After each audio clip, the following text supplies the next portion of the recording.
So we said everyone should take it. So let's maybe break it down. Let's go. I think for the most interesting one for me was actually the adolescents, because most of the questions that came to us was, can my child take it? And I think in South African context with the rugby players, both men and women, for me, it's an absolute yes. So because it supports brain function so much, and it's now been proven that it can help with traumatic brain injuries. Yeah, so obviously when in that situation, it seems to be beneficial. Mm-hmm.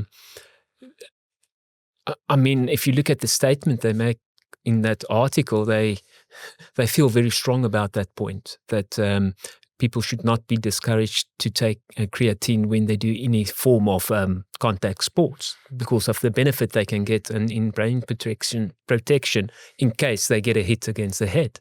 Yeah, almost to the point that they say that if someone tells you not to take creatine while you're doing contact sports, they might be liable for giving wrong information. Yeah, that's very interesting. Yeah.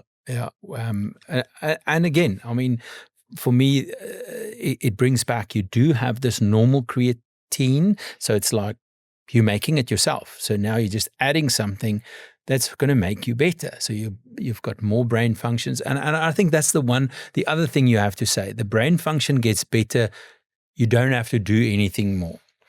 Whereas, I think that's an important point, because with the other benefits, you need to do the exercise to get the benefits. But with the brain benefit, that's independent of exercise. Absolutely. So for the skeletal muscle, you're getting this pool of possible energy, but if you don't use the muscle, it's not going to be used. So you have to train that muscle more now to get the benefit. But with the brain, it will be there.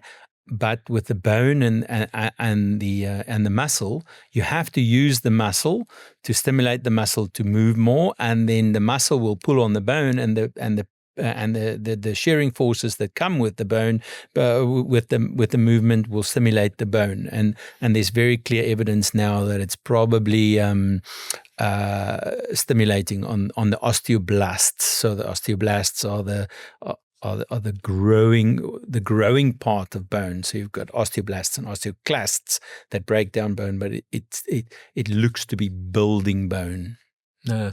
Absolutely, and that is also very important, especially in females, especially when they go into the perimenopause and they lose that estrogen support of bone health. Creatine might be a good supplement to support that and to help them maintain their bone density. And this is quite interesting, where we're now falling together in quite a lot of our podcasts. When we had Dr. Malena on, that said, but we need that estrogen. So now it shows we need creatine.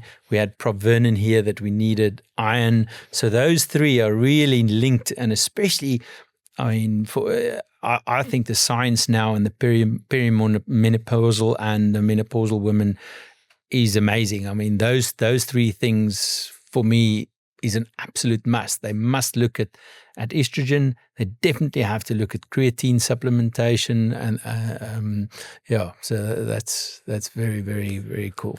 Okay, so we said the bone health, we said the traumatic brain injury issues. More brain health is that they've done some studies in the older persons. It supports cognition, improvement in cognition, which is quite nice to know. Yeah, so cognition now, and then also a reduction in the chance of dementia. So that is nice to know. So you get the boom, the spark, the fire now, but also you can delay onset of dementia. Yeah. And in the younger population, it does seem that it works better when there's a demand on the brain.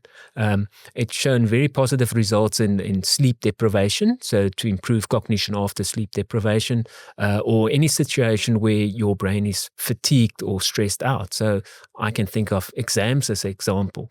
I wish I took creatine in my exams when I was a student.